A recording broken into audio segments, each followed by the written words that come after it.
Good afternoon or good evening, depending on where you may be. And I'm going to have to adjust this again. Wow, this is just not working. Uh, Depending on where you might be, my name is Kevin Michael Grace, and this is the KMG show for Friday, July the 1st, 2022. So, first up,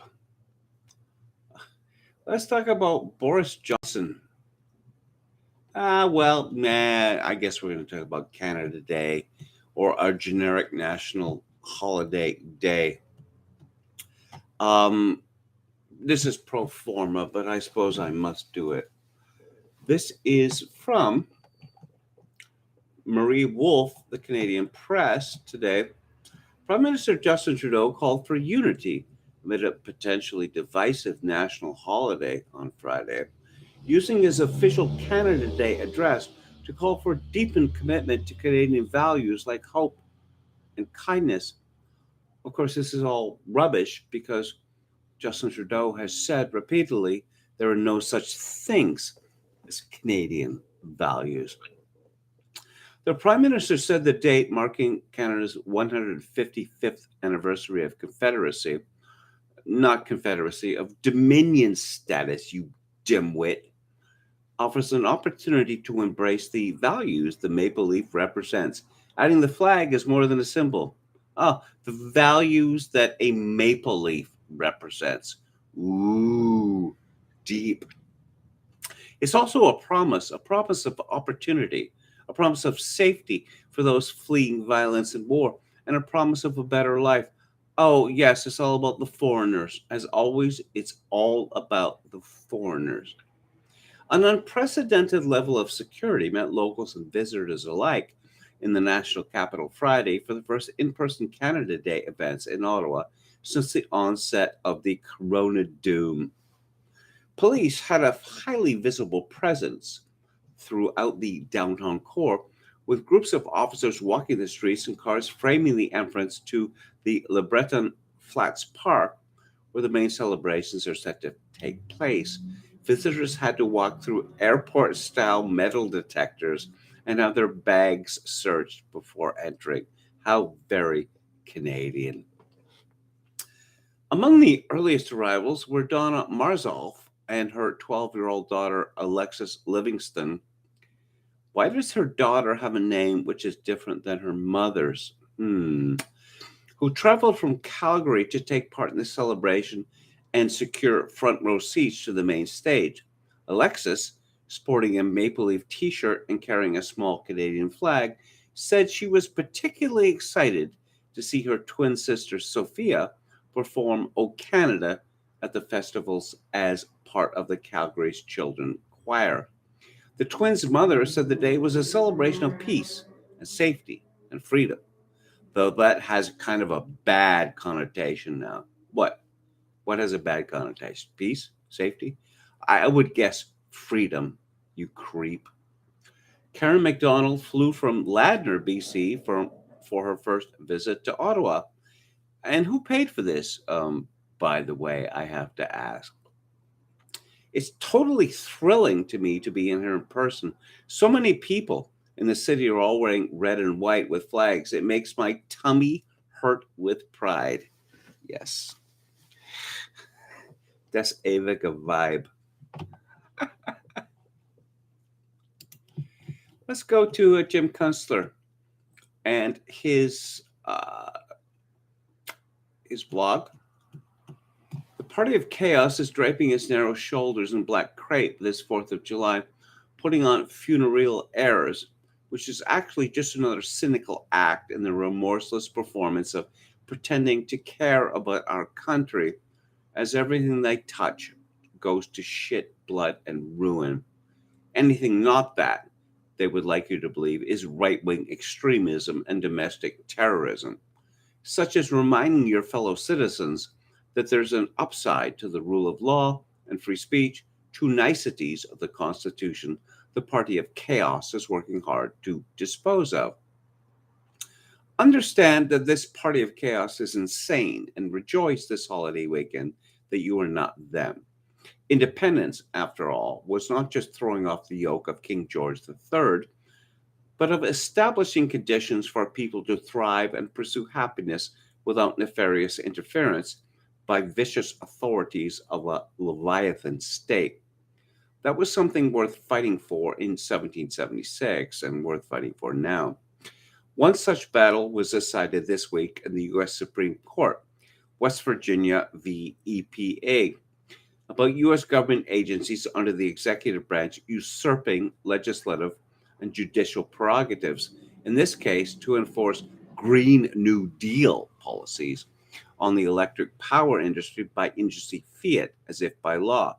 No can do, Scott has said in a 6-3 decision. The ruling will tend to quash the growing tyranny of the unelected federal bureaucracy issuing diktats that no one has voted for, like the Department of Education's increasingly insane use of the 1972 Title IX update of the Civil Rights Act of 1964 to jam biological male transsexuals into women's sports and locker rooms. Much of this agency mischief has emanated in recent years from whoever is in the White House issuing executive orders to get around a recalcitrant Congress. Barack Obama was especially prolific at it, and now the junta behind Joe Biden is trying to emulate Mr. O. The upshot is that the Green New Deal is dead because even a Democratic majority Congress is too chicken to vote for measures likely to bring down the electric grid and put an end to mass motoring, though current trends suggest exactly that outcome is in the cards, even without government action. The ruling also tends to foil the World Economic Forum's effort to reset Western civ as a transhuman, technocratic green nirvana. Rather, the USA and Euroland are on the express train to a Palookaville of grubby post-industrial neo-medieval hardship. Try to imagine Mark Zuckerberg's metaverse minus reliable electric service. All you're left with is an ill-dressed schmuck wearing goggles in a dark, empty room. Not to mention the technocrats' elites' wished-for boons of computer-enabled eternal life and never-ending orgasm. Forget about it. Zuckerberg will be lucky months from now if he can avoid being clamped to a stake and torched by the angered new peasantry he helped to create. War is not the glorious romp it used to be either in the days of caparisoned hussars and grenadiers and colorful enfilade. Now it's more like being a swarm of gnats in a bug zapper. And you're just one of 10,000 fellow gnats parlayed into the plane of ignominious non-existence, sans accolades and salutes. Thus, our supremely stupid campaign against Russia in Ukraine, which is so not going well that it's hard to find a comparable strategic fiasco in history. Of course, strategic fiascos are Joe Biden's specialty. Even his former running mate, Mr. O, acknowledged that, quote, you can't underestimate his ability to F things up, unquote. The alleged current president wanted desperately to bog down his nemesis, Vlad Putin, in the Ukrainian Buzzard Flats, hoping that Ukraine would roll over and die. But lo and behold, it's not working, not even with that 50 billion JB supposedly wired to Kiev. Instead, it's America and our NATO allies who are circling the drain. Remember all those humming factories we won the Second World War with? They don't exist anymore. Try prosecuting an industrial war without any industry. Decreasingly, too, our oil production, thanks explicitly to Joe Biden's policies. Next, he'll beg Putin for a discount on Russian oil while threatening to punch him in the face. I hope you're prepared to lose this one as badly as we lost Afghanistan. Life for us will get simpler for sure, but it doesn't have to be a trip back to the 11th century. Mere months remain before the party of chaos has its near-death experience at the polls, and we can begin to contemplate a change of course that allows us to remain a civilized nation of law and liberty despite all the damage done.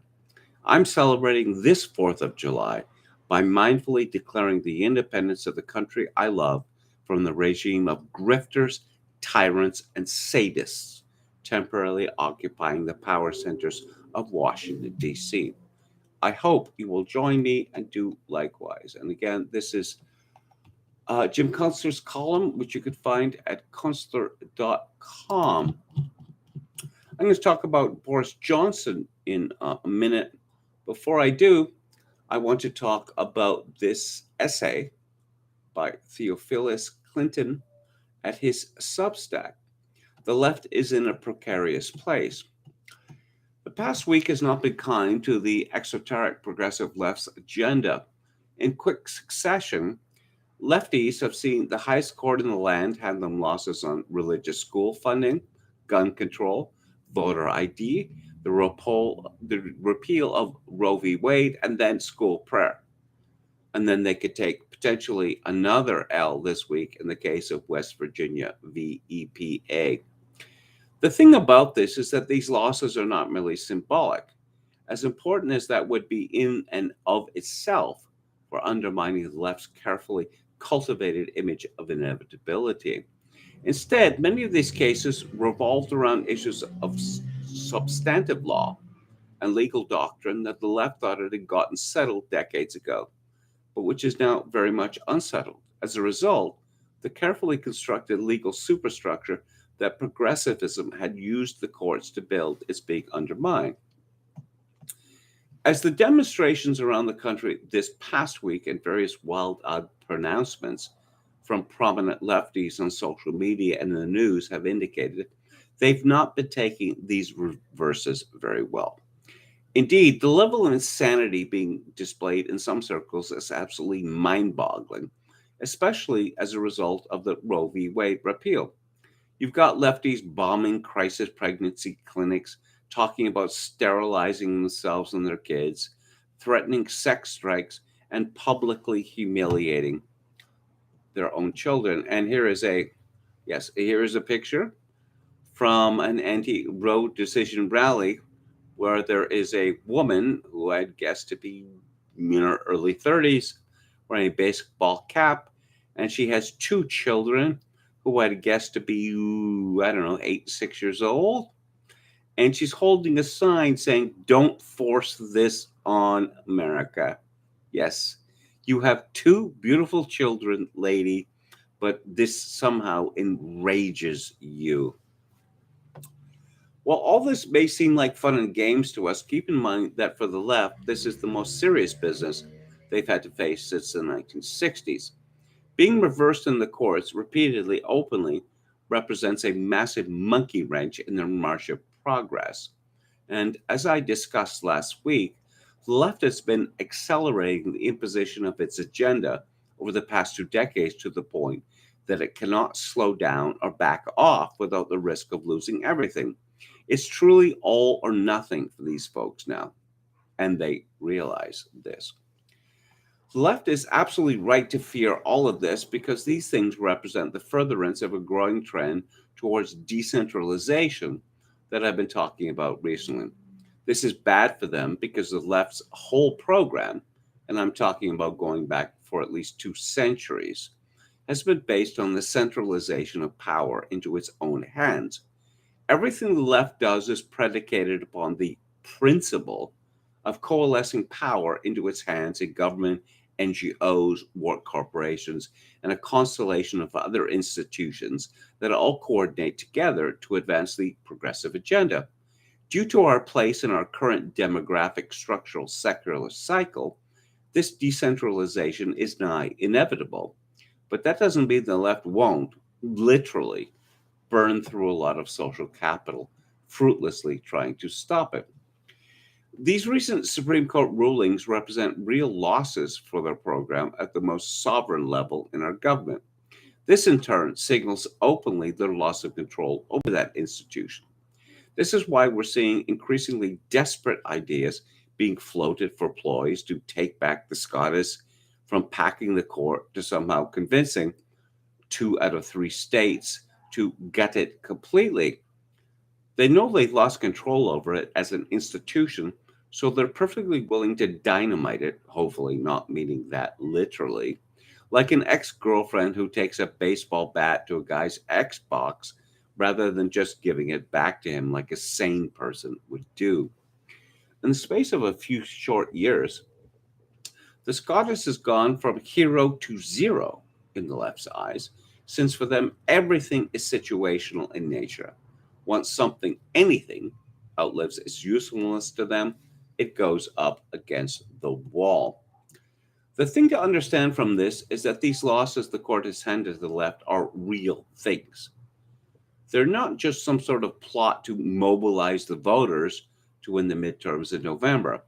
While lefties may often be cunning, they're also arrogant and, in many ways, dumb. These people are really not out here playing some grandmaster game of four-dimensional chess. They're desperate, which is why they've been willing to engage in such blatant attempts at gaming the system through naked procedural manipulation. They're the ones who are suddenly finding themselves in the place of having to operate outside of our sacred norms by refuting the legitimacy of the institutions that go against them. Bear in mind that the left's entire view of legitimacy is predicated on this ever forward march of progress.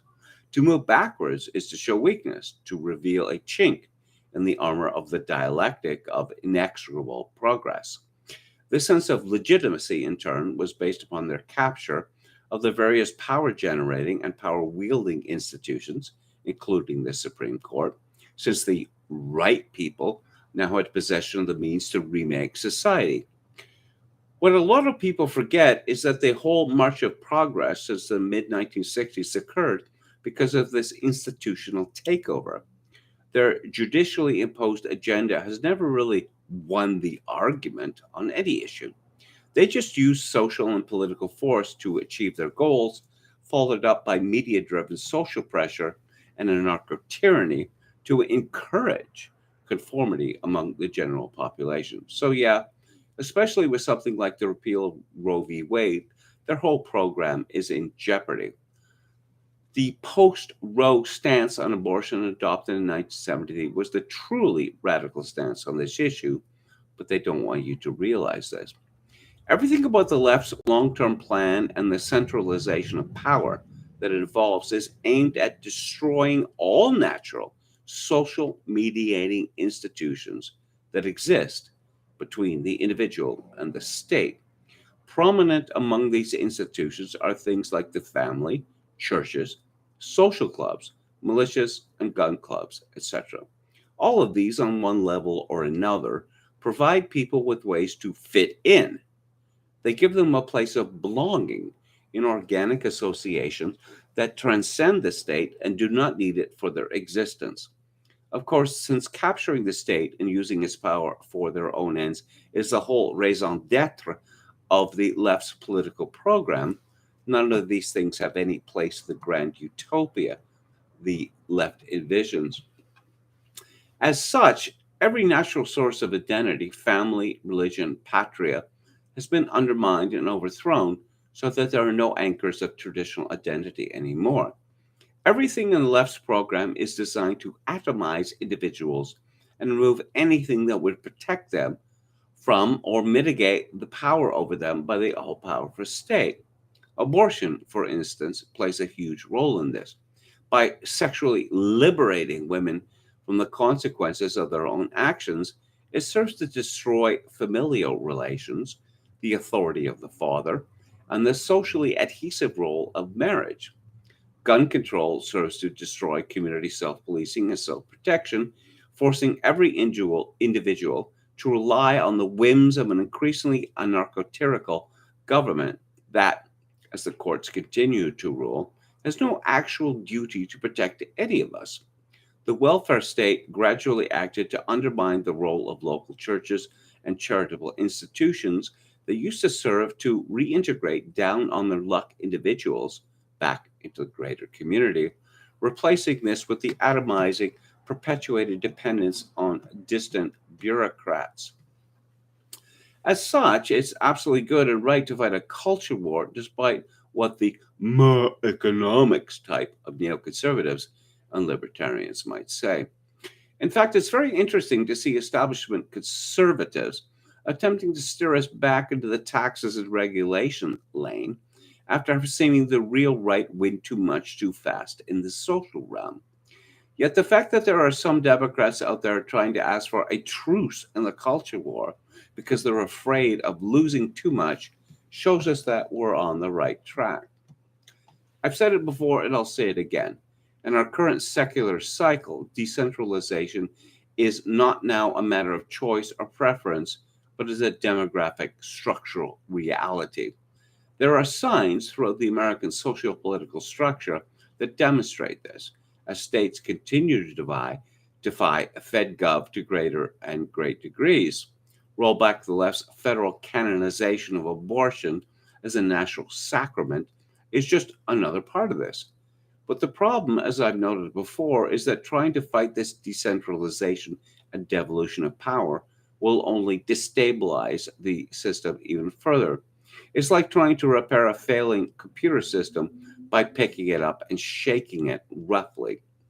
The more the left fights this, the more real harm to actual people and local communities will result. The great truth about this, however, is that the left doesn't care. If they can't have control of a society, then nobody can. This has been the modus operandi of the left for centuries. Every nation they manage to subvert, they subsequently purge, pillage, and destroy in their revolutionary excess. A couple of years ago, Jim discussed this when he described the left's singularity, which revolutionary progressivism always tries to bring about. And make no mistake, their current control of the institutions doesn't make the American left not revolutionary. It is in the left's nature to eat its own and everyone else. At the demotic level, woke progressivism is not popular. There are few people out there in our society who really truly agree with it or prefer it over what we used to have. Nevertheless, it is able to wield institutional power, so to give itself the appearance that it is popular, or at least signal to you that you'd better agree that it is. But once that illusion is broken, there's nothing left but the raw exercise of power within or without legitimate forms from here on out.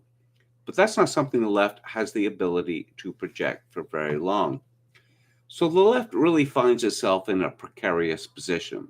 It can't move backwards or even slow down because, as I noted earlier, that could mean the collapse of its entire position.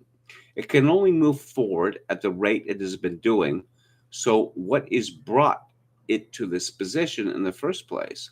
It can't scale back and try to moderate because its own radical way is pushing it ever deeper into the realm of the impossible. They tried to backtrack and say this was meant sarcastically, but at this point, it's entirely believable to simply take the tweet at face value. Indeed, the whole tenor of left wing rhetoric following Roe's repeal has centered around either threatening the lives of conservative Scottish justices or trying to find ways to punish, in their minds, pro lifers who succeeded in casting down their idol. Pro tip: making men stick around and financially support the babies they make and the mothers they impregnated is not the own lefties think it is. It's called marriage. And we've kind of always been in favor of it. Rhetoric aside, the left's response to the overthrow of Roe v. Wade has seemed surprisingly tepid. I think most of us were expecting a week of violent rioting, aided and abetted by strategically placed pallets of bricks that always seem to mysteriously show up before those things kick off. Either they're genuinely demoralized or else they're holding back for bigger things they think are coming down the pike later. I suspect the latter, simply because the American left has no structural or self-regulating capacity to bring it back. And Theophilus Clinton concludes, I think we're going to see worsening assaults on churches and other visibly religious pro-life institutions. Expect to see more arsons at crisis pregnancy clinics because it's extremely convincing to accuse pro-lifers of not supporting babies after they're born, but then burn down the places they set up to do exactly that. That this will only make them more unpopular will not faze them. It will only make them reason that the people need another dose of violence, so they'll figure it out. Who knows? But either way, stay frosty. This ride ain't over yet. Let's go to the chat. And let's go to the top. Hello to Mercurius Olycus, Popcasso88, Max Vitriol, Brian Frakes. Popcasso88 says KMG dressing up for generic flag holiday. Hello, Dan. Rustin Shackelford. Oh, he says, sweet, a drunk KMG show. And Jokin666 says KMG had a tipple. Dan says, that suit is very dapper. Well, it's not a suit, actually. It's just a sports jacket. I'm wearing, what would you say, chinos pants I'm wearing, but you can't see them by design. Hello to Head McNeck. Hello to Agurian, a new name to me. Loose Friday stream. Now we need someone for KMG to berate. And Jokin666 says, press 1 if I should take 5 oxycodone. Hey, do you remember Rush Limbaugh? That he was so addicted to oxycodone that he said that he went deaf as a result? And I saw the number of pills that he was taking every week, and I thought, this man must have the constitution of an elephant. Let's try recalcitrant one more time, says Head McNeck. Mercurius Olycus says KMG say rebarbative recalcitrants. Popcasco88 says, despite mask mandates for Ottawa public transit ending a month ago, now there's an automated message from Ottawa's chief latrine wall telling passengers to mask up because reasons. It never ends. Ottawa. The Grace family historically was headquartered in Ottawa, but I've only been there once. It was in 1966.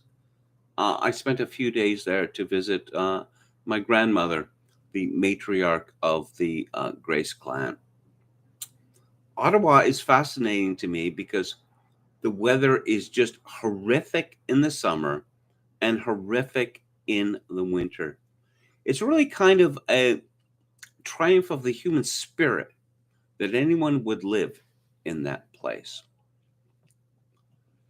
Who else do we have here? Hello to Seven Costanza. What a beautiful day in the Pacific Northwest. Chokakin666 says, what's Kevin's tipple? I'll buy him around for his birthday. That's very kind of you. Max Vitriol says, isn't it Pepe Sherry? Tio Pepe? I love Tio Pepe, but I haven't been drinking it today. Max Vitriol asked, do reactionary Canadians fly the red ensign today, or is it a crime in Canada now? Well, I have friends that fly the red ensign, which is a beautiful flag, which pays tribute to the people who made my country, although sadly, the Welsh are left out. And I remember Terry O'Neill, who was my boss at BC Report, writing this story about the red ensign and, oh, the evil people who fly the red ensign. This is the fate of being a conservative, that you have to condemn everything, which was normal the day before yesterday. William Hicks, hello, says, watching Comet TV on mute. Gotta say, Charisma Carpenter was a smoking hot babe when she was young. Yada, yada. Charisma Carpenter? Charisma. Imagine naming your child Charisma. Is she one of these people who has accused all these other people of abusing her? I'm thinking of this. Let's go into it here. I'm just looking at pictures of her. Not my type. Very much not my type. But never mind that. Let's go back to the chat. Hello to Head McNeck, Phil the Kill, a new name to me. Limbaugh did wear large hearing aids. Hello to Lamprey Milt. Thank you for your kind words. Mike Person was the worst PM ever, turned us into wimps, says System Analyst. Mike. Worst Mike ever. His name was Lester. You know, my father was named Michael. My middle name is Michael. The thing is that people like that name. And people like Mike. Everyone likes Mike, right? So Lester Pearson somehow tried to meme himself into being a Mike. No, he was the worst Mike ever. It just, nobody liked that fellow. Nobody, no, I just say, he was a KGB agent. This is not hyperbole on my behalf. James Barrows researched it and came to that conclusion. Ralph de Toledano and Elizabeth Bentley both believed he was a KMG agent. Of course, he was succeeded by Pierre Trudeau, who was not a KGB agent. He was just a fellow traveler. Jan Allison says, KMG, isn't your birthday coming up? I remember you are about 3 months older than I am. My birthday is tomorrow, actually. Let's talk about Boris Johnson and toxic masculinity. Let's have some fun here. Boris Johnson blamed, this is from the New York Post, and the author is Jesse O'Neill. Boris Johnson blamed Russia's war in Ukraine on toxic masculinity, just days after Vladimir Putin defended his penchant for bare-chested photographs. The UK Prime Minister called the invasion a crazy macho war. Wow, that's very close to, well, obligatory Seinfeld reference, macho head games. After Putin said Johnson would look disgusting if he attempted to flex his flesh like the Russian strongman. If you want a perfect example of toxic masculinity, it's what he's doing in Ukraine, Johnson told a German television outlet Wednesday. You need more women in positions of power. Really? If Putin was a woman, which he obviously isn't, but if he were, I really don't think he would have embarked on a crazy macho war of an invasion violence in the way that he has. Russia's foreign ministry fired back at the boorish barb and other remarks made by British Defense Secretary Ben, not Benjamin, but Ben Wallace, in a terse statement to British Ambassador Deborah Brainerd. Wallace has said this week that Putin had small man syndrome and accused spokeswoman Maria Zakharova of threatening to nuke everyone. Offensive rhetoric from representatives of the UK authorities is unacceptable. In polite society, it is customary to apologize for such statements, Moscow's scolding read. The international incident came as Putin responded to Johnson's Sunday quip that G7 leaders should take their shirts off to show that we're tougher than Putin and show them our packs. Again, as I mentioned at the time, you don't want to see Boris Johnson with his shirt off. You don't really want to see him with his jacket off. Again, I'm reminded of what G.K. Chesterton said, that it is a fat man's duty to never remove his jacket. Putin, 69, told reporters Thursday that the Western leaders were not built well enough to flaunt their torsos, and as he accused them of alcohol abuse and laziness. I don't know how they wanted to get undressed above or below the waist, he said, but I think it would be a disgusting sight in any case. Putin for the win. Everything in a person should be harmonious, both body and soul, but for that to happen, it's necessary to stop abusing alcohol and other bad habits, do physical exercise, and take part in sports, Putin added. The sporting enthusiast has kept his shirt on lately amid rumors that he is in declining health, which Russia denies. Oh, so toxic masculinity. What would be an example, do you think, of toxic masculinity? Perhaps bullying a woman to get an abortion? Let's look at Petronella Wyatt, who is a lovely English woman and a clever essayist who hooked up with Boris Johnson. when she was writing for the Sunday Telegraph. Later, she was at the Spectator. There's a She is the daughter of Woodrow Wyatt, who was ennobled. He was a labor politician who was ennobled, and there's a deficit in so many women. To wit, oh, he's abused all the other women he's been with, but he won't abuse me. Well, why not? Because you're so special? Do you really think you're more special than, say, Boris Johnson's first two wives? Hmm? Who he sorry, he humiliated them regularly in public. Now we know for a fact that he bullied her into at least one abortion and maybe two.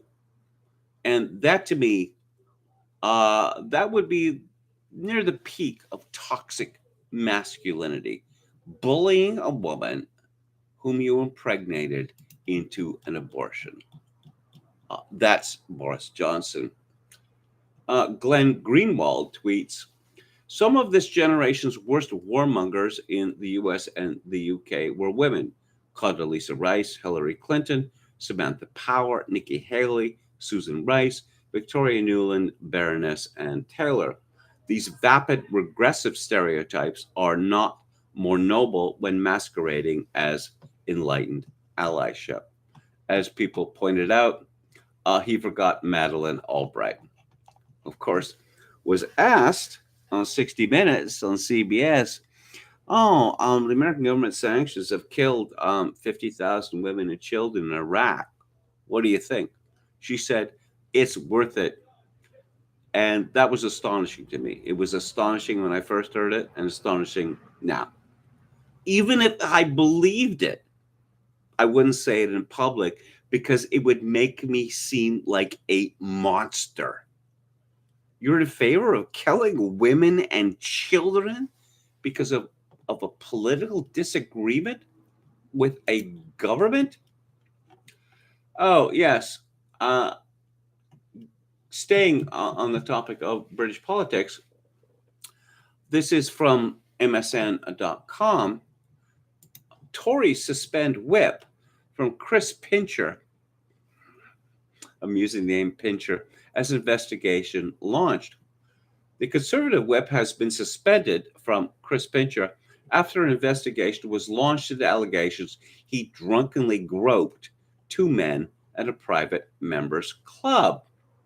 Boris Johnson bowed to pressure after a complaint about the MP was made to Parliament's watchdog that examines allegations of bullying, harassment, or sexual misconduct. It was reported that the decision was taken after the Prime Minister spoke to a Tory MP who was with one of the men who was allegedly groped by Pincher. Downing Street. I'm sorry, this is what the story reads. Don't blame me for this. A Downing Street told the PA News Agency the account given was sufficiently disturbing to make the PM feel more troubled by all this. Yes, well, as I tweeted earlier today, British Conservative MPs are all pedos, closet cases, and abortion procurers like Boris Johnson. Prove me wrong. It's as if the very worst people in Britain are just drawn as if by a magnet into the Conservative Party. Max Vitriol writes in the chat, Mark Stein has told some amusing stories about dealing with Boris as his boss and editor. Let's say Boris doesn't seem the type to buy around. Well, I like that. That's very good. Because that's, there's certain things that one can't forgive a man for, like cheating at golf or not buying around. This really fails the test of male trade union ethics. And I don't know. I just, Boris Johnson was the editor of The Spectator, but he didn't edit it. Okay. he had a sub editor, a very talented sub editor, whose name escapes me. I'm sorry about that, who did an excellent job. But Boris Johnson, even when he was, I believe, mayor of London, he was being paid something like $250,000 a year to write a newspaper column.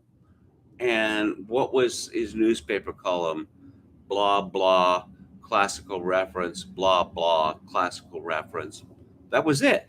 You know, this guy was born with a horseshoe up his ass because he's a ridiculous person who claims to be well educated, but there's no evidence of his classical education ever leaching into anything he's ever done or said.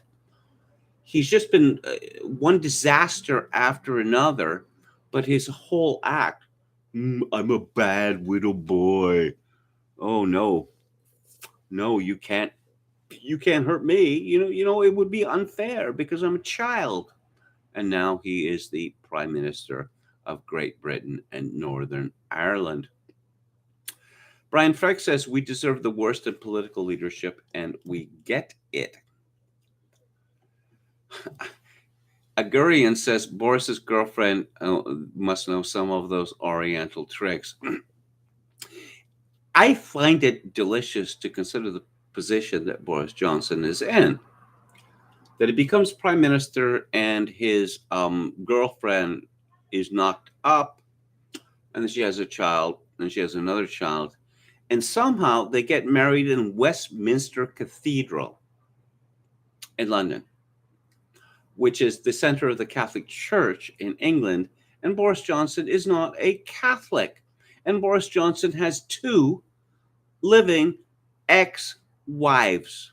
Wow. Influence is powerful, wouldn't you say? But he has this horse-faced 105 IQ wife who just orders him to do everything, and he has to say yes because he's at a position in his life where he can't get rid of her. She, by all accounts, bankrupted him with her ridiculous changes to where he was living. Oh, everything has to be turned upside down. We're going to tear this wall down. We're going to tear this up, and we're going to redo it, etc., etc. And he's stuck. He's stuck with this ridiculous woman whom everyone hates, and it is a perfect punishment. It really is a perfect punishment. Denny McDougall says Lester Pearson got the nickname Mike by the soldiers he served with in World War I since he looked Irish. If you say so. Boris is partly Circassian, says Ruslan Akhmetov. I guess that would account for his white hair, I suppose. System analyst says, is that the key to success in today's meritocracy? Blah, blah, classic reference, blah, blah. Okay, so here's a story from the Daily Mail by Harriet Alexander. Do I really need to request permission for my girl to be a girl? Texas school is slammed by parents over its asinine new dress code that bans all dresses, skirts, and blouses. I see stories like this on a pretty much daily basis, and I think, how close is the revolution? Seriously, how close is the revolution? Texas parents have slammed their school district's highly restrictive new dress code, which bans dresses, skirts, and blouses and denim during a heated board meeting. Forney Independent School District, which encompasses 18 elementary, middle, and high schools just east of Dallas, announced last week that they will be implementing the strict rules for their 14,000 students in the new term, which begins on August the 11th. Are you old like me? Do you remember when school used to start after Labor Day? Now it starts on August the 11th. Are they trying to eventually eliminate the summer holiday completely?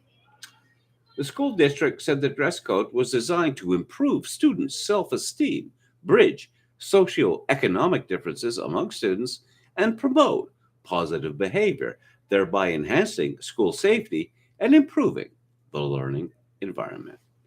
But on Monday night, parents and students condemned the rules.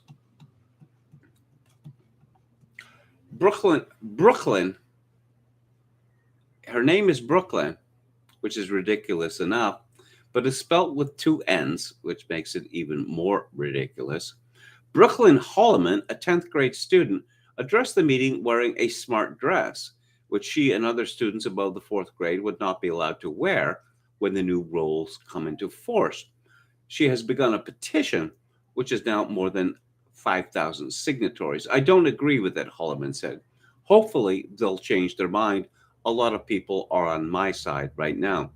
I think the dress code is unfair, and I'm wearing this dress tonight to contradict what the district is stating. Yeah, okay. So we can't have girls look like girls anymore because that would offend trans people? Is that how this works?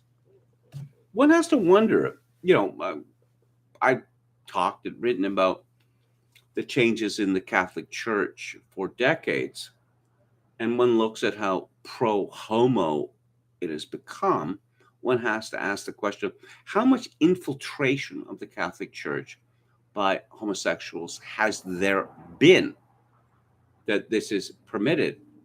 And when I look at the school system, you're not allowed to wear dresses anymore. How infiltrated by homosexuals has our school systems become? I would say that it is near total. And I guess, and again, I will repeat what I've said previously. As much as I am ashamed and horrified by the sex scandals of the Catholic Church, I would have to say if schools were investigated to a similar degree, this would be dwarfed. Here's a story, an amusing story, a parody from Revolver News. America's formidable military arsenal became even more so this week as Raytheon Technologies revealed a brand new rent seeking missile. The rent seeking missile represents a revolutionary breakthrough in stealth technology, capable of blowing up the budget of an entire country before its taxpayers even notice something is wrong. People used to point and laugh when Congress would buy dozens of worthless tanks just to prop up General Dynamics, said Senator and fanatical warhawk Lindsey Graham. With this new missile, we'll bankrupt our country before China can even blink. As befits its cutting edge nature, the rent seeking missile doesn't come cheap. Each missile will cost $480 million, 240 times the price of a Tomahawk missile. But Raytheon CEO Gregory Hayes says the number was arrived at after careful thought. I just looked up the most expensive house in the DC area and multiplied it by 10, LOL, Hayes told Revolver. F it. Next time, I'm just going to say it costs $1 billion. How many of these dumb congressmen do you suppose know how many zeros there are in a billion? The missile's design is the product of more than a decade of work from the finest panderers and parasites in the greater DC area. Each missile broadcasts a powerful signal into the subconscious of senior administration officials. The signal makes officials extremely vulnerable to implausible suggestions like Bashar Assad just did a gas attack on civilians for absolutely no reason in a war he was winning, and convinces them that the best response to such suggestions is to wildly fire dozens of missiles at obscure air bases no one has heard of. These missiles will have to be replaced, ensuring a steady stream of income that Raytheon can spend on more lobbying and de facto bribes for politicians. Besides the direct cost per missile, each rent seeker will automatically contribute an additional $5 million in aid to Ukraine and $10,000 to the bank account of each retired U.S. general currently working as a consultant. Come on, don't you care about Ukraine? Said Kramer. Ukraine, Ukraine, Kiev, Putler, Ukraine. Experts say the rent seeking missiles reveal is likely a response to the People's Republic of China, which recently revealed it had built an N bomb capable of striking anywhere in the United States. The rent seeking missile's dramatic cost, they noted, will guarantee that America's military budget remains far ahead of China's, regardless of its effectiveness. The missile is also a deadlier weapon. While the N bomb has to actually explode to devastate a city with its 250 decibel N word, the rent seeking missile causes the vast majority of its damage before being fired at all.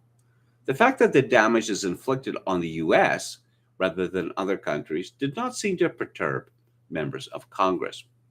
With more than $27 billion in annual defense contracts, higher than the budget of NASA, plus a former Air Force general, a retired Joint Chiefs vice chair, and an ex deputy SecDef on its board, Raytheon was already a lucrative rent seeker inside the Beltway.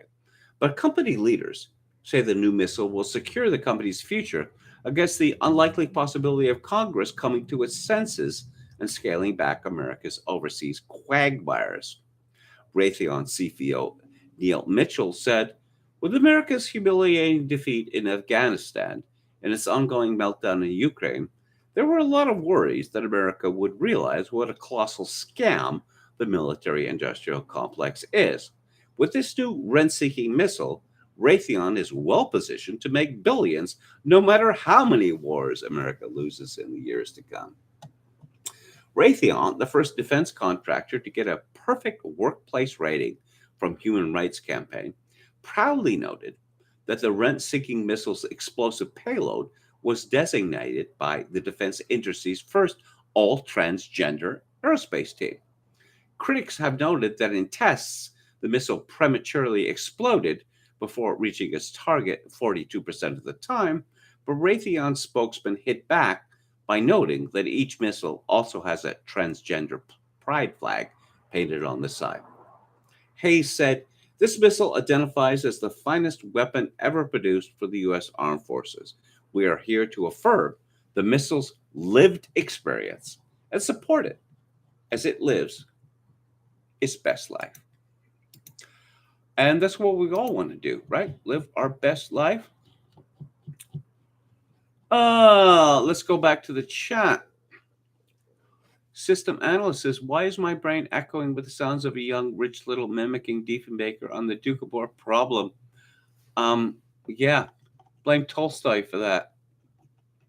The Doukhobors were brought to Canada, a radical Baptist group from Russia who were brought to Canada with funds provided by Leo Tolstoy. You know, I love Leo Tolstoy. I love his writing, but he was just bad news. Everything he did as an adult politically was bad news. And then we had, in my own province of British Columbia, we had the Sons of Freedom Doukhobors who decided that the Bible told them that clothes were evil and then they should go about naked everywhere. This did not end well. Did Rich Little really mimic Diefenbaker? I mean, Diefenbaker stopped being prime minister when I was, 8 years old? Something like that. I have very little memory of him. System analyst says, political correctness has turned into policing correctness. By the way, Jordan Peterson on his Twitter ban is a good watch. I don't want to talk about Jordan Peterson, okay? There's something broken in that man. I mean, his dream journals. Who keeps a dream journal? This sort of thing is occult, okay? All sorts of horrible things happen to lots of people when they have dreams, and then they disappear. Why would you want to write this stuff down? Why? And the stuff that he has written down about his dreams is absolutely horrific. Ed McNeck says, sorry, folks, gotta go. Happy Independence Day to all my Yanks and a very happy birthday to Kevin. And everyone remember to add KMG agent to your Twitter bio tonight. Oh, thank you so much for your kind words. System analyst says, Deef the Chief. It's funny. When I was a young man or just a boy in the 1960s, like 10 years after the 1958 election that gave Diefenbaker his massive majority, I would still see on telephone poles and hydro poles in Vancouver the sign that said "Follow John." That was his slogan in 1958. Slogans were simpler in those days. Follow John. You see, his name is John, and we want you to follow him. So, what are we going to go to next? Oh, yes. This is from Julie Kelly, done outstanding work and continues to do outstanding work in American Greatness. Never Trump Hearts Cassidy. Oh, yes. I was mentioning the this ridiculous trend of people naming their daughters with bog Irish surnames. And I neglected to mention Alec Baldwin's daughter, who was named Ireland Baldwin. Again, here's the obligatory Seinfeld reference when George Costanza said that he was going to name his first child Seven. He said, Jerry said, your life is already wrecked. That doesn't mean you need to wreck someone else's life. Ireland. Oh, so Alec Baldwin is Irish. Yeah, I get it. Okay. I get it. You're going to name your child Ireland? Well, why would you do that? It's just the narcissism and just refusal to understand the consequences that such a decision would have. Oh, you're Irish, are you? Why don't you name her Mary or something? Mary, that's a very popular Irish name, you know? Or Sheila, that's a very popular Irish name. Ireland, ugh. Julie Kelly writes at American Greatness, at least their taste in Trump antagonists is getting better. After more than 6 years of bandwagoning with every haggard nemesis of Donald Trump, Stormy Daniels, Representative Adam Schiff, Alexander Vindman, and Marie Yovanovitch, to name a few, Never Trump reunited this week to swoon over a telegenic 25-year-old former aide in Trump's White House, Cassidy Hutchinson. Cassidy, yes, bog Irish surname, translated to Christian name. The latest actor to offer a cameo appearance in the July 6th Select Committee's show trial caught the collective eye of pundits on the putative right, whose myopic contempt for Donald Trump caused them to be wrong about basically everything since 2016. Playing the part of the aged rescuer to the J6 damsel in distress, Never Trump praised her courage and defended her uncorroborated and at times outlandish claims about Trump's conduct related to the events of January the 6th. Over the top descriptions of her surprise performance headlined their immediate reaction to her 2-hour testimony. National Review's Andrew McCarthy appeared the most smitten with the former intern for Senator Ted Cruz and Representative Steve Scalise. Her testimony, McCarthy insisted, was spellbinding, compelling, stunning, riveting, and devastating to Trump. Things will never be the same after this, the former federal prosecutor warned in a column published Tuesday evening. All in all, though, Hutchison showed the nation, moment by moment, what he was like on a day when undeniably Trump was at his worst. Federal prosecutor, Andrew McCarthy is a former United States federal prosecutor. What does it tell you about the state of the United States when someone as easily gulled as Andrew McCarthy can be a federal prosecutor? Julie Kelly continues, McCarthy's former NR colleague David French was similarly awestruck. Before Tuesday, French explained in a lengthy fan letter to Hutchison of the Dispatch he had little hope the committee would produce evidence to prove Trump was criminally responsible for what happened on January 6th. Like McCarthy, French said everything changed for him after the committee's matinee show Tuesday. Today is different, French confessed, because of a courageous woman named Cassidy Hutchinson, a former aide to Mark Meadows. Earlier this afternoon, she gave the most extraordinary congressional testimony I've ever seen. His boss, Steve Hayes, could barely contain himself. I've covered politics for almost 30 years. I've never heard anything as jaw dropping as what we just heard from Cassidy Hutchinson, Hayes tweeted. President Trump wanted a coup. He was and remains a threat to the Republic. Over the Washington Examiner, the site's never Trumpers quickly raced to Hutchinson's defense, even helping to inflate her professional bona fides. Hutchinson's resume alone should establish her credibility, the Examiner's editorial board stated. Her resume, a 25-year-old with a dazzling resume. What are we talking about? Someone like Enoch Powell, say? Does she, is she proficient in English literature, German literature, Urdu literature, and the like? Yeah. What are her bona fides? The 25-year-old that already worked at the highest levels of conservative Republican politics. That's not a plus. She graduated from college in 2019. She did not overstate things, did not seem to be seeking attention, and was very precise about how and why. She knew what she related and about which testimony was firsthand and which was secondhand, but able to be corroborated. LOL. Examiner columnist Tim Carney, and I regret to note that I have said kind things about Tim Carney in the past, including the book that he wrote a couple of years ago. I can no longer take him seriously. Tim Carney claimed Hutchinson gave the most explosive testimony to date. While noting some of the discrepancies in her testimony, Carney nonetheless cast aside those doubts to portray Trump exactly how Hutchinson and Cheney described him. Trump wanted armed men on the White House lawn, Carney wrote without evidence.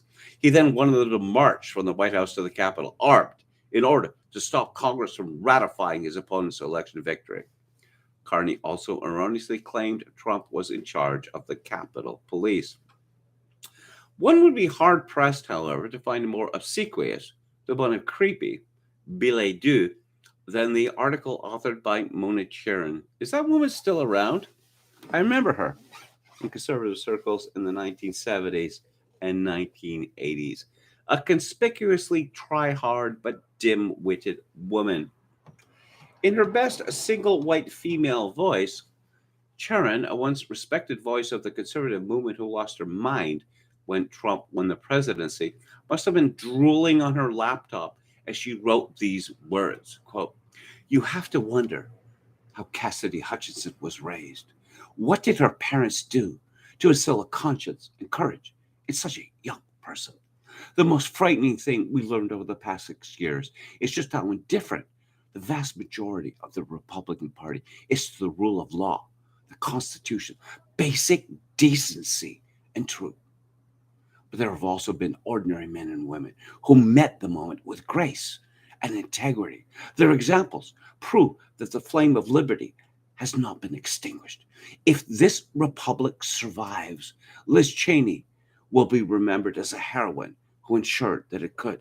And Cassidy Hutchinson will deserve a place of honor for showing a party of cowards what courage looks like." Unquote.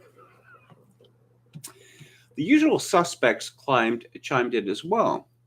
MSNBC contributor and faux conservative Tim Miller marveled how Hutchinson overcame all of the self-serving rationalizations that prevented the powerful, whose manhoods she held in her palm. Oh, I don't want to hear any more about Tim Miller's sexual life, okay? From stepping to the plate. Miller also said Trump attacked a Secret Service officer. Meanwhile, CNN contributor Amanda Carpenter, another conservative, isn't she, blasted Republican leaders and wondered aloud why they aren't as patriotic as the young staffer they once ordered around. Bill Kristol, who would know the truth if it smacked him in the belly, described Hutchinson as a young woman telling the truth when her elders have avoided doing so. You get the drift. But a funny thing happened as Never Trump furiously penned 5-star reviews for the supporting actress in the latest January 6th melodrama. Hutchinson's credibility unraveled. As to her more explosive testimony, an altercation inside the presidential limousine that prompted a conversation between Hutchinson, the head of Trump's security detail, and the deputy chief of staff in the White House on the afternoon of January 6th, officials pushed back immediately. NBC News correspondent Peter Alexander tweeted a few hours after her testimony ended that a source close to the Secret Service says both men dispute Trump grabbed the steering wheel or assaulted an agent, and both offered to testify under oath. Politico reported Wednesday that the January 6th Select Committee did not reach out to the Secret Service in an attempt to verify Hutchinson's account prior to the hearing. An agency spokesman told Politico, "We have and will continue to make any member of the Secret Service available to the committee." It also appears that a note displayed during the hearing did not belong to Hutchinson, as she claimed, but to a top White House lawyer. The handwritten note that Cassidy Hutchinson testified was written by her was in fact written by Eric Hirschman on January 6, 2021. Hirschman's spokesman told ABC News. All sources with direct knowledge in law enforcement have and will confirm that it was written by Mr. Hirschman. And it's unclear whether a conversation between Hutchinson and Pat Cipollone, Trump's White House counsel, could have taken place on the morning of January 6th. Multiple sources, including one who was at the White House on January 6th, tell me Cipollone was not there in the AM when Hutchinson testified. She spokeswoman Jack Posobiec tweeted on Wednesday evening, J6 is aware of this discrepancy and are ignoring media inquiries about it. Seems she made up the entire conversation. I will mention here that Jack Posobiec tweeted a diagram of the beast, which is what they call the president's car. And the driver is deliberately isolated from everyone else in the car, such that this claim that Trump tried to take over the car would have been physically impossible. Since the committee subpoenaed Cipollone around the same time Posobiec posted his scoop, perhaps Cheney can clear the air on the discrepancy. Meanwhile, Never Trump is up to his old tricks, bashing Trump, braiding his supporters, and cheering his latest nemesis, who almost always end up as farcical as Never Trumpers themselves. Some things never change. Yes, the Washington Examiner, a Never Trump publication, which claims to be right-wing, went all in on this ridiculous woman's ridiculous claims, claiming that it discredits Trump forever. Well, Matthew Continenti and the rest of the Never Trumpers have believed impossible things going on, 7 years now, and they won't stop. They are overgrown children. Let's see. Go back to the chat. Don Wallace says all of these types need to wear a Never Trump scarlet letter when we regain power. What else do we have here? Anran says, "Hey, buddy, Kevin has definitely been celebrating his birthday early." Don Willis again, as conservative as size E cup. Halper says, the suit makes it look like KMG is about to order a hit on some experts. Anran says, has Kevin been drinking something other than tea? Well, you can see what I'm drinking here. It is tea. Plain tea. No milk, no sugar, no other adulterations. Katraku says, never argue with a man whose job depends on not being convinced. I know an Irish guy whose last name is Ireland, says J-Boss. There was an actor, a well-known American actor, whose name was, I believe, John Ireland. Ruslan Akhmetov says, in our family, everyone has classic, elegant names. Well, I'm glad to hear it. How about the name Espen? It means God bear. You know the name Bogdan, popular amongst Slavs? It is the Slavic equivalent of the Western Theodore. It means gift of God. And I remember a Polish professor I had in university, Bogdan Tchaikovsky, his name was, who joked that Bogdan was a name commonly given to illegitimate children. Gift of God. And what are we going to talk about next? Oh, this is good. This is really good. We're getting into the good stuff here. This is from Morgan Phillips from the Daily Mail. U.S. families should suffer high gas prices to protect the liberal world order.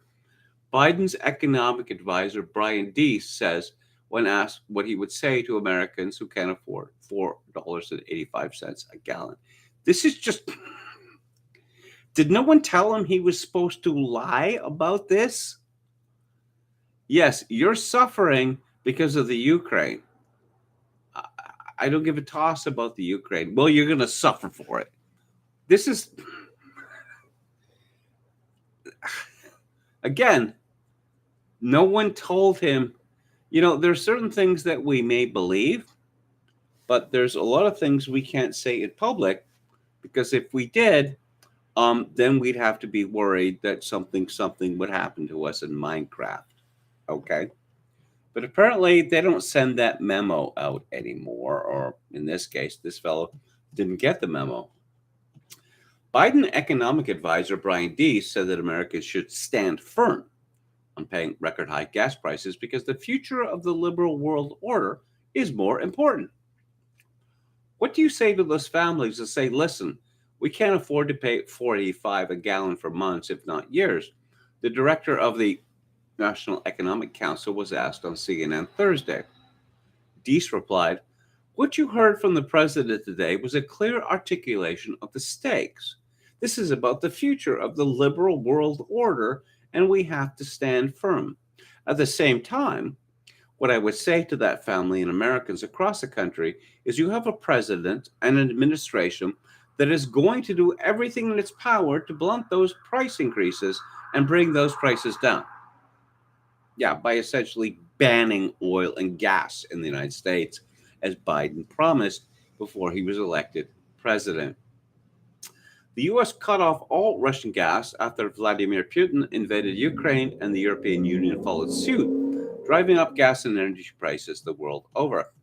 After breaching $5 a gallon for the first time ever, gas prices have fallen back to an average of $4.84 as of Friday. Inflation has also reached a 40-year high at 8.6%, with prices surging while the Ukraine war has also compounded food shortages and made grocery shopping more expensive. Conservative critics have leaped on the Biden administration for using the term world order. The liberal world order, these people are nuts. Representative Byron Donalds, Republican of Florida, wrote on Twitter, completely out of touch, Senator Ted Cruz said. The Biden administration cares more about the liberal world order than American families, former White House Director of Strategic Communications, Mercedes Schlapp, tweeted. Is Deese a Republican plant? Because this is the easiest midterm ad content I've ever seen, Republican communicator Matt Whitlock tweeted. Yeah. So you're going to suffer, and you're going to continue to suffer, maybe forever, because of some country you've never heard of that's halfway around the world. That is the opposite of good messaging. During a Thursday press conference in Madrid, Biden was pressed repeatedly about how long sanctions against Russia and the subsequent sticker shock on products in the U.S. will last. How long is it fair to expect American drivers and drivers around the world to pay that premium for this war? One reporter asked. Biden responded, as long as it takes, so Russia cannot, in fact, defeat Ukraine and move beyond Ukraine. This is a critical position for the world. I think there's a lot of things we can do, and we will do, but the bottom line is ultimately the reason why gas prices are up is because of Russia. Russia. What a maroon. Seriously, what a maroon. Does he really think this is going to sell?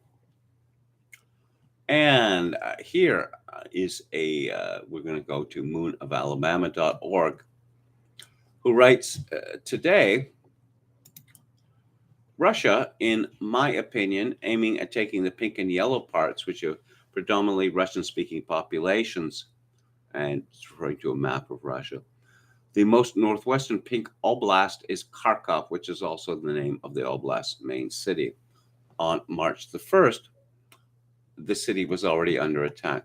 I have to say, I agree with Solzhenitsyn that the Ukraine, the idea of the Ukraine as a separate country, is an entirely a communist creation. There were a number of artillery impacts on military targets in and around the city, but the situation soon stagnated. The current mayor of Kharkov, Igor Terakov, was on the side of the Zelensky regime. The rowdy soccer fans of the city's main club had formed the original Azov, that's to say, communist regiment. A militia group that split from them at the start of the war were the Kraken. Yes, they actually called themselves that. The Kraken unit was formed by Azov battalion veterans on the day Russian President Vladimir Putin launched a full-scale invasion of Ukraine in February, a military spokesman said. That makes the Krakens something like a kid brother to the older Azov unit, whose fighters achieved world-renowned status last month for their epic last stand inside Azovstal, a sprawling steel complex in the port city of Mariupol. Like the Azov fighters, whose name comes from the Sea of Azov, the regiment's name and insignia invoke a different maritime theme, the Kraken, a mythical sea monster resembling a giant squid.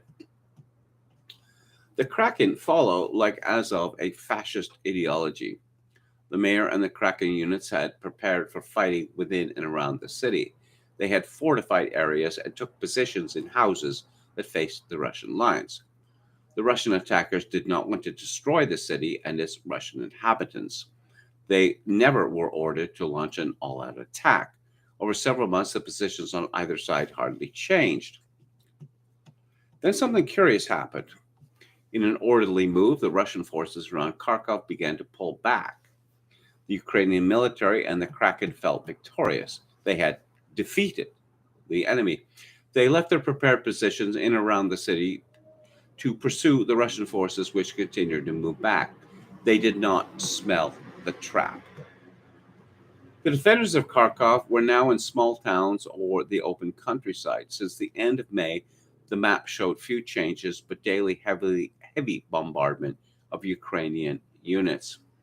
On June the 5th, Stars and Stripes reported the Kraken unit, which in recent weeks has helped take back villages north of Kharkov, filled its ranks with gym rats, bouncers, and ultras, the professional soccer fans who sometimes showed their love for Kharkov's medalist team with riotous behavior. That's exactly who you want in your army. Soccer hooligans.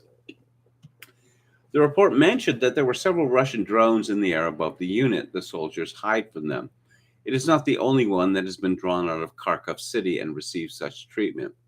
Since the end of May, Russian artillery as well as aerial bombing has been raining down on them day by day. It achieved the desired results. The Ukrainian militia had significant losses. On June the 26th, the Russian Defense Ministry mentioned the Kraken in its daily report.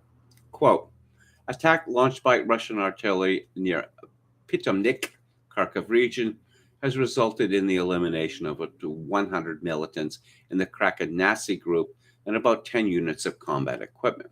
Commanders of the militants have decided to abandon the positions and to withdraw the rest of this unit to Kharkov. High precision attacks launched by Russian aerospace forces have resulted in the elimination of 4 combat command posts, including those of Kharkov 1 and Kharkov 2 territorial defense battalions near Kharkov, as well as a training base of mercenaries deployed near Nikolaev. Some 100 dead and 4 command posts on one day is quite a bit, but those were not the only attacks that day, and the campaign ran for over 30 days. President Putin's order to demilitarize and denazify the Ukraine gets executed well. After a full month of such artillery preparations, which heavily diminished the units that originally had been protecting Kharkov, the Russians are again on the move. The person who runs the excellent military summary and analysis channel reported today that several towns on the Kharkov front line have been retaken by the Russians. This is not yet reflected in the pro-Ukrainian live view map we're both using here. He painted arrows on the map to show the future Russian movements he anticipates to happen. It is another pincer move on Kharkov. A third arrow could probably be pointed from the Izium area southeast of Kharkov, which the Russians have under their control. The Russian trick to catch the Kraken has worked. For more than 2 months, they had been trying to take Kharkov without destroying it.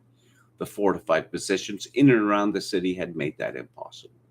The controlled move back to the border area drew the defenders of Kharkov out into open fields where the Russian artillery then had a full month to hunt them down. Now, as the enemy has been decimated, the Russian move towards Kharkov can be removed. I suppose I'm fighting a losing battle in arguing against this common use of the word decimated. As you can figure out, just by saying it, it comes from the Latin. It means to reduce by a tenth. People typically use the word decimated as if they were saying annihilated.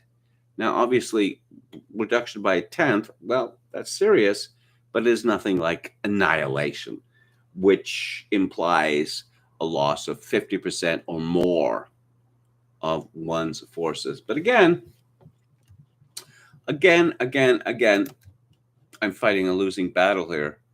Again, people using disinterested when they mean uninterested, those words are very different indeed, but it seems I have lost that battle as well. So let's go to unheard for some ho-ho agitprop from Eris Rusinos, who is Unheard's foreign affairs editor and a former war reporter. War has always been the father of innovation.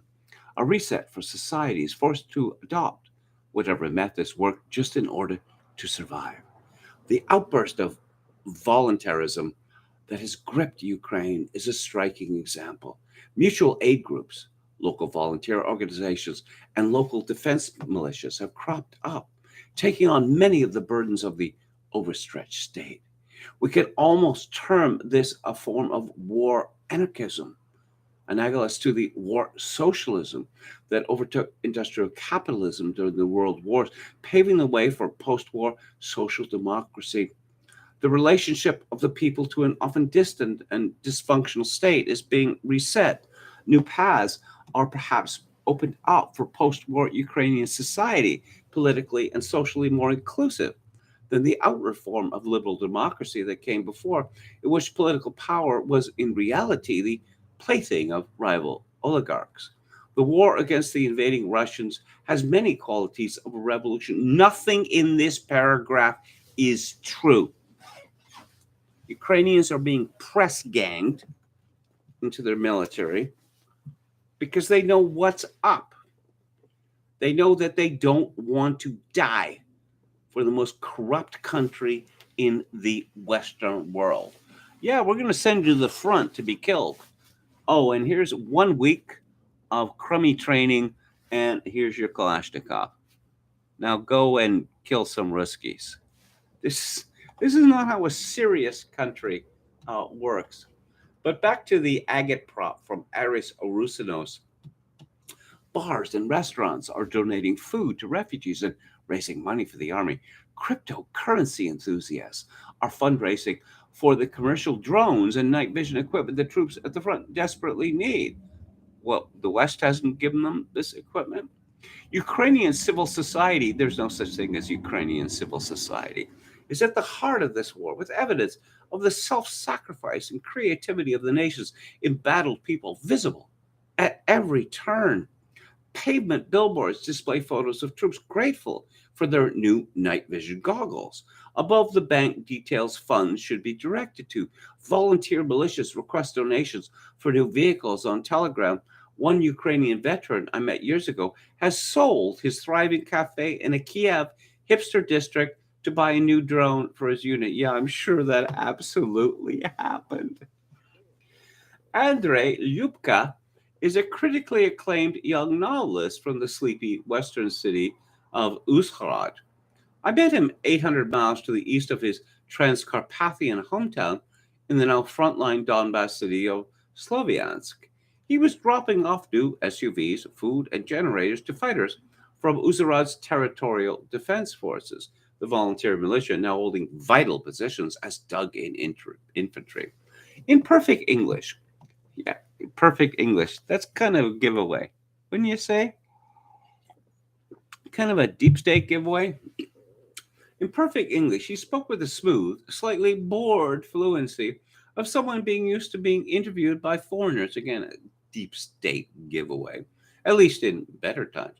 Now I cannot do my regular work because I cannot concentrate, focus on the work, he told me, as sirens wailed unceasingly in the background. It is impossible for me to write or translate, and that is why I decided that I will dedicate myself to this very regular physical work. His first fundraising appeal on his Facebook page raised twice as much money as he expected, enabling him to buy two SUVs for Uzurod's poorly equipped TDF forces in the Donbass. Now he makes regular trips, handing over off road vehicles sourced in Western Europe to his hometown volunteers fighting at the other end of this vast country. A critic of pre war Ukrainian society, his widely praised novel Carbide, translated recently into English, is a fable about smuggling Ukraine's entire population into Western Europe through a hidden tunnel. Lyubka sees the war as having brought a divided nation closer together. So here's a novelist in a country whose literature is of absolutely no interest to anyone outside that country. And somehow, this fellow is raising enormous amounts of money for the Ukrainian military. Oh, yes, that absolutely happened and is not all totally made up. Let's talk now about the continuing airline crisis. This is from, well, three different writers at the New York Post. I'm not going to name them. Delta Airlines pilots picketed outside airports across the country Thursday as hundreds of flights were delayed and canceled ahead of the 4th of July weekend. The off-duty pilots protested for higher wages and more time off as a crushing demand for air travel threatened to muddle up holiday plans. I should mention at this point, it was years ago when I learned what pilots are actually paid in the United States, and it scared me. You've got people on regional airlines earning, what, $12,000 a year? I grew up at a time when it was like that Spielberg movie, Catch Me If You Can, when airline pilots were like gods, right? But now they've just been bringing down the salaries because that couldn't end badly, right? Passengers were faced with 3,165 delays and 440 cancellations in the U.S. as of 1 p.m. Thursday, according to FlightAware.com. Delta alone suffered 307 delays and 89 cancellations, ranking second among U.S. airlines in total cancellations and delays. Outside JFK Airport, Delta pilots complained about the lack of employees due to cuts amid the corona doom. With Americans now returning to the air, pilots are again putting in extra time.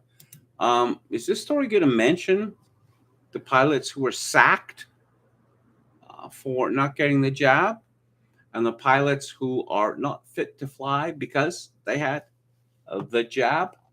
Well, perhaps not. Perhaps not.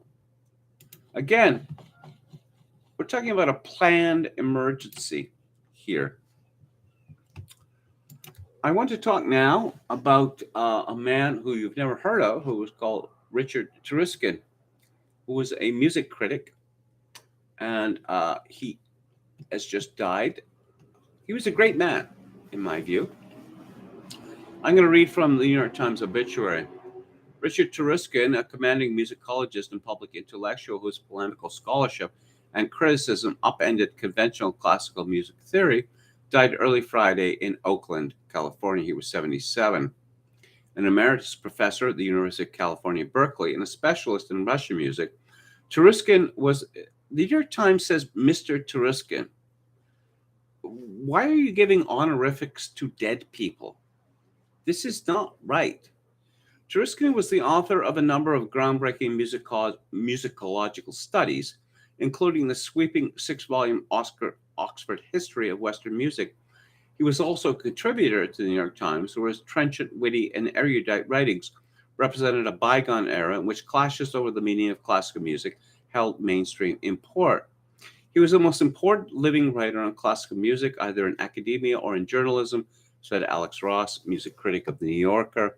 He knew everything. His ideas were potent, and he wrote with dashing style. At a time when the classical canon was considered sacrosanct, Turuskin advanced the philosophy that it was a product of political forces.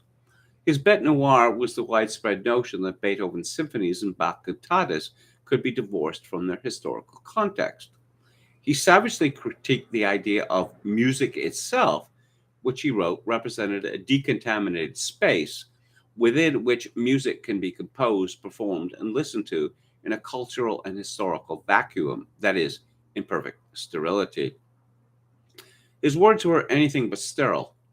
Taruskin courted controversy in nearly everything he wrote.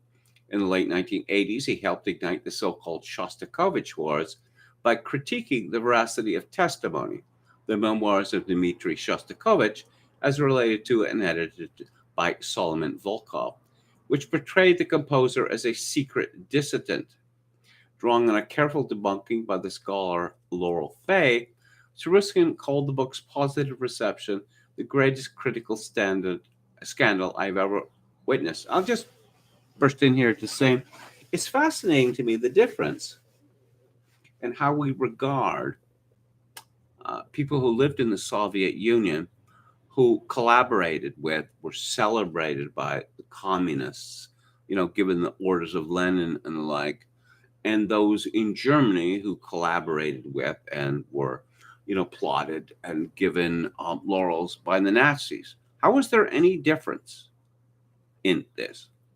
I don't blame Shostakovich or Prokofiev or any of these people for collaborating because, again, as I like to say, no one has ever held a gun to my temple. But to this day, people like Herbert von Karajan and Karl Boom, at the Vienna Symphony, you have this exhibit. Oh, the horrible Karl Boom. Well, if he was that horrible, why don't you just scrub him from your memory then? Has anyone ever held a gun to your temple? In a contentious 2001 Times essay, Taruskin defended the Boston Symphony's cancellation of a performance of excerpts from John Adams' The Death of Klinghoffer after September the 11th that year, arguing that the opera romanticized terrorism and included anti Semitic caricatures. Even in advocating for what some criticized as censorship, he underscored a central component of his worldview that music was not neutral and that the concert hall could not be separated from society. Art is not blameless, he wrote. Art can inflict harm. His writings, too, could inflict harm. Adams retorted that the column was an ugly personal attack and an appeal to the worst kind of neoconservatism. Taruskin's most consequential flamethrowing was his campaign against the movement for historically authentic performances of early music. In a series of essays anthologized in his 1995 book, Text and Act, he argued that the use of period instruments and techniques was an outgrowth of contemporary tastes. He didn't want conductors like Nicholas Harmoncourt and Roger Norrington to stop performing. He just wanted them to drop the pretense of authenticity, and many did. Yes, a man after my own heart. Authentic. Oh, really? Do we have a time machine that can go back to, I don't know, 1740 and see a production of Bach overture or cantata? No, we don't. There's just the continuous performance history. And all these people talking about historically authentic performances are speaking out of their ass. It's all nonsense. Nobody knows what music sounded like in 1740. Nobody knows. And anyone who pretends to tell you is lying. It's that simple. Just in what was it, 1970s and 1980s, everyone went mad over this, to the result with the result that it's difficult, say, composers like CPE Bach or Johann Christian Bach to find decent performances of the work. Oh no, it has to be vegetarian, as a famous violinist calls it. I remember back in the 80s, there was a acclaimed sequence of Haydn symphonies played by one of these historically authentic groups. Derek Solomons was the conductor. And oh, well, I bought it because, I was bullied into it. I remember playing it, and the strings sounded like scalded cats. And I thought, in Haydn's day, did they really like the strings to sound like scalded cats? I don't think so. Back to the obit. Being the true voice of one's time, as Shaw might have said, that would be George Bernard Shaw, roughly 40,000 times as vital and important as being the assumed voice of history, he wrote in the Times in 1990. To be the expressive medium of one's own age is obviously a far worthier aim than historical verisimilitude. What is verisimilitude, after all, but correctness? And correctness is the paltriest of virtues. It is something to demand of students, not artists. Cheruskin had a no-holds-barred approach to intellectual combat, once comparing a fellow scholar's advocacy for a Renaissance philosopher to Henry Kissinger's defense of repression at Tiananmen Square. He faced accusations of constructing simplistic straw men and lacking empathy for his historical subjects. Following a 1991 broadside by Cheruskin contending that Sergei Prokofiev had composed Stalinist propaganda, one biographer complained of his sneering antipathy. Cheruskin's response: "I'm sorry I did not flatter Prokofiev enough to please his admirers on his birthday, but he is dead. My concern is with the living." But his feuds were often productive. They changed the conversation in the academy and the concert hall alike. Such hefty arguments, Cheruskin believed, might help rescue classical music from its increasingly marginal status in American society. He wrote in 1994, "I've always considered it important for musicologists to put their expertise at the service of average consumers and alert them to the possibility that they're being hoodwinked, not only by commercial interests, but by complacent academics, biased critics, and pretentious performers." Ross said, "Whether you judged him right or wrong, he made you feel that the art form truly mattered on the wider cultural stage." Cheruskin's polemics, he added, ultimately served a constructive goal of taking classical music out of fantasy land and into the real world. Richard Philip Cheruskin was born April 2nd, 1945, in Queens, New York City, to Benjamin and Beatrice Cheruskin. The household of his youth was liberal, Jewish, feistily intellectual, and musical. His father was a lawyer, an amateur violinist, and his mother was a former piano teacher. He took up the cello at age 11, and while attending the High School of Music and Art in Manhattan, now the Fiorello H. LaGuardia High School of Music and the Arts, voraciously consumed books on music theory at the New York Public Library. At Columbia University, Cheruskin studied music along with Russian, partly to reconnect with a branch of relatives in Moscow. He stayed for his PhD with the music historian Paul Henry Lang as his mentor, as he researched early music and 19th century Russian opera. He also began playing the viola da gamba in the New York freelance scene, and while subsequently teaching at Columbia, led the choral group Capella Nova, which gave acclaimed performances of Renaissance repertoire. He joined the Berklee faculty in 1986. In the 1970s, musicology was still largely focused on reviving obscure motets and analyzing Central European masterworks. Ruskin participated in the new musicology movement, a generation of scholars that shook up the discipline by drawing on postmodern approaches, feminist and queer theory, really, and cultural studies. I was very impressed by what Ruskin had to write about Arnold Schoenberg. Schoenberg is the author of one of my very favorite pieces of music, the Verklagte Nacht, the Transfigured Night, which is the most romantic piece ever written. But then he became seduced by this notion of process, that the idea that tonality was worn out, that something needed to replace it. I should mention that Schoenberg was entirely self-taught as a composer, even more so than Joseph Haydn. And so Schoenberg came up with the decaphonic or 12-tone system. And Ruskin rightly sees this as an example of German autism, that, oh no, in the future, we're just going to have these tone rows because I say so, because it's the future, don't you know? And I find worth in a lot of Schoenberg's works after he adopted the 12-tone system, but I just feel that we lost a great deal when he went down this path, because it's a path that leads to nothing. And you see with Schoenberg's students, Berg and Webern, to give two examples, that they are always messing around, with the 12-tone system, because they understood that what it led to was sterility, say two. So bravo, Richard Ruskin. Here's a story from the New York Post from Ariel Zilber about the devil mouse.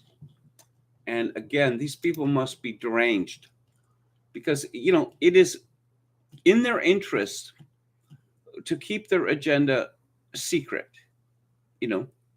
because you don't want people to think that you're evil and or deranged. This story begins. Conservatives expressed outrage online after a leaked video on an episode of Baymax! Exclamation point. The new kids show streaming on Disney Plus features a transgender man who buys tampons at a supermarket.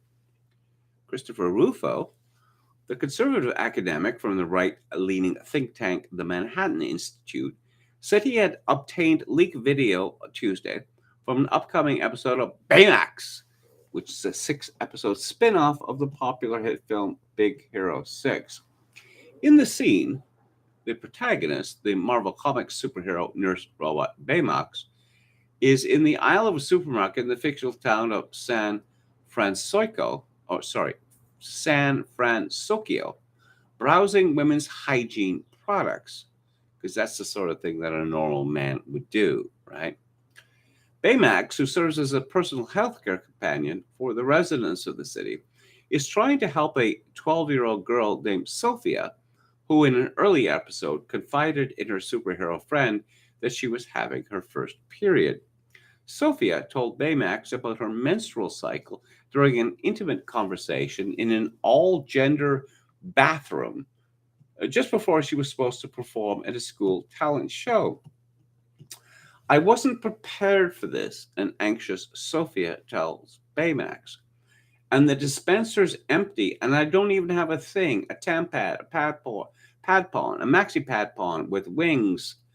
Eager to help his friend, okay, Baymax heads to the supermarket to go shopping for some period products. He then asks the woman in the women's hygiene aisle to recommend a product for a period. The bewildered woman, who initially wears a shocked look on her face, tells Baymax, well, these are the tampons I usually use. Baymax is then surrounded by several other shoppers who offer their own recommendations. I prefer pads. They're more comfortable for me, another woman said, handing Baymax a different product. Then a man wearing a shirt that is emblazoned with the transgender flag offers up his own recommended product. I always get the ones with wings, the transgender man tells Baymax. But you're not a woman. Why would you be using this? Baymax buys several products. In the next scene, he is carrying shopping bags down the school hallway. Shopping bags. Wow, that's a lot of menstrual products. The plotline of another episode of Baymax has a superhero bot helping a man named Mbita arrange a date with another man to whom he is attached. Your pulse and heartbeat have quickened, Baymax tells Mbita after Mbita works up the courage to ask Yukio out to dinner. Your pituitary gland is secreting hormones.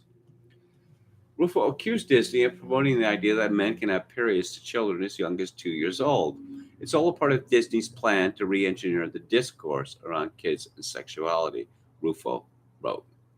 Okay, so imagine you're a man. I know most of you listening are men. I'm a man myself. And I have, a fair amount of familiarity with women. I mean, my mother was a woman. I had two sisters, and the mother of my children is a woman. I know a little bit about women. Men can have children. Would you want to have children even if you could? Because my experience of this is that it is horrific. I was never in an operating room when my children were born because, no, I don't want to be tortured in that way to no purpose. When my first child was born, I was in the hallway outside the operating theater, and for about an hour, I heard just horror, screaming, moaning, sobbing. And at one point, I thought that, my first child had been born dead or was a monster or something like that. And the the mother of my children's father was sitting next to me on this bench, and eventually he got so fed up by this that he ran into the operating theater and took a swing at the doctor. And then a nurse came out and told us we had to go home. And I had nothing to do at all with the birth of my second and third children because it's not men's business, it's women's business. Imagine taking that on yourself. Oh, we can have children. No, you can't. But even if you, why would you want to? Why would you want to? This is so foreign to the idea of being a man. Oh, men can have periods. No, they can't. But why would you wish that on yourself? Would you want that messiness and that pain to come about every 4 weeks? Who would want that? You'd have to be crazy as a man to want that. But there's a lot of craziness about these days. Let's go back to the chat here. Here we go. British American asks, isn't the difficulty of childbirth part of God's punishment to man for Adam and Eve's, mostly Eve's transgression? Yes, it is. Just as his work is a punishment. Work is a punishment that resulted from Adam and Eve angering God in the Garden of Eden, just as sickness, old age, and death are punishments. I understand the concept of, valuable work, but on the other hand, I always have to remind myself that work is our punishment for defying God. Don Willis says, Shalom, my brothers. Who else do we have here? Gamian, thank you for your kind words. Roy Radden, the victim in the Cotton Club murder. Oh, yes. Yeah. Francis Ford Coppola needs money for a film. Yeah, sure, this guy will do. Yeah, should probably pay more attention to where your money is coming from. Brian Fake says perhaps the medieval form of notation was a continuation of ancient forms. Anwar says a lot of the general populace is deranged at this point, Kevin. Anwar says, who was it again that Demond Wilson was the last to see alive? Tolkien 666 says, like that crazy huge upside down saxophone that the Romans and Celts liked. Can ancient non-notated forms of music can be approximated? Asked Chogikin 666. Yeah, I'm not so sure about that. Brian Frake says, my ex was an early music performer, repro instruments and silly costumes. We had fun at the Ren Fair, though. Well, if you had fun, then it was worth it, Brian Frake says, or P.D. Bach. P.D. Bach was an American musician who became kind of famous in the 60s and 70s, uh, parodying Baroque musical forms. Chokin 666 says Stepan Bandera was a weird sadomasochist. I don't. I read about people like Stepan Bandera, and I don't want to know. I seriously don't want to know. Just this evil for its own sake is what I see in him. And I know a lot of Catholics are taking the side of the Ukraine in this Russian invasion. Stepan Bandera, let's see, he hated Russians, and he hated Jews. He really hated Jews, and he really hated Catholics. In the space of about, 12 or 18 months, he managed to slaughter about 100,000 Polish Catholics. Is reported, Red Army soldiers reported with horror that he came across a well in the western Ukraine, which was just filled up with dead Polish babies killed by the Banderists. And again, these people are openly Nazi, and we're supposed to support them because of democracy. Oh, okay.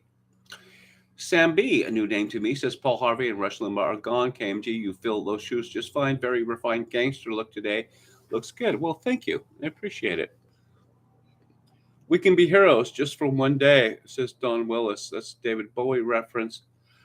David Bowie's song is actually, well, immediately about his producer, Tony Visconti, and his adultery with one of the employees of the Hansa studio in Berlin. Well, I suppose songs have all sorts of origins, right?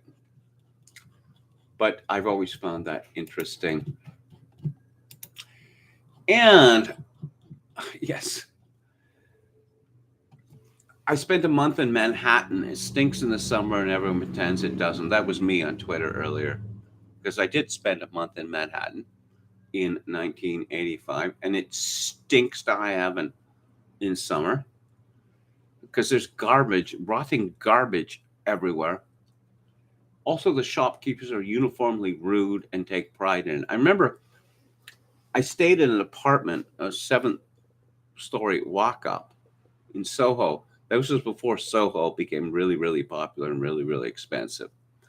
A Canadian musician friend of mine who was an illegal immigrant to the United States. And I remember, going around Manhattan with him, and he took me to some delicatessen. And I think, oh yeah, it's like this is what you have to see. This is on the sightseers list, a place you have to go. Why? Oh, because the person who runs it is just so rude. And I said to my friend, Rob, then how is he different than every other shopkeeper that I've met in New York City? Shopkeepers are uniformly rude and take pride in it. We're still Manhattanites applaud this. I thought I was a fairly sophisticated person before I visited New York City. I thought I had an understanding of depravity, but no, I didn't. Not until I visited New York City. Let's go. Let's go to a live sex show, say my friends. Ugh, just the worst. And just the idea that this New York City idea, it's not solely a New York City idea, but this idea that sophistication means depravity is just so destructive, so disgusting. And let's take a final look at the chat before I wrap things up. British American says New York City certainly is an outlier, as Americans are the kindest people on earth. Well, I would agree with that. The last part, certainly. You know, people have asked me, are Canadians kinder than Americans? And I said, well, they are more polite, but that is not the same thing. Americans are far more generous and kind than Canadians are. Canadians tend to be drawn back to a large extent. You know, I'll illustrate this with an example from my talk radio days. I used to call up strangers all around the United States, and they would typically say, well, sure, Kevin, I'd be delighted to appear on your radio program. And I call up Canadians, and they would typically say these three things. How did you find out about me? How did you find out my number? You're not going to make fun of me, are you? That's a very Canadian attitude. The idea that the rest of the world is looking to make fun of you. Popcasso88 says Radin was Wilson's manager, and after they had dinner, Radin got into a limo with a woman accused of masterminding his murder. Wilson testified to that during the trial. Hello to VDR. Haven't seen you in a while. Canadians have more of the European spirit than Americans do. Well, I'll tell you a story about that as well. I used to work at University of British Columbia, and I knew a lot of Europeans. That's to say, people who were born and raised in Europe who would come to Canada.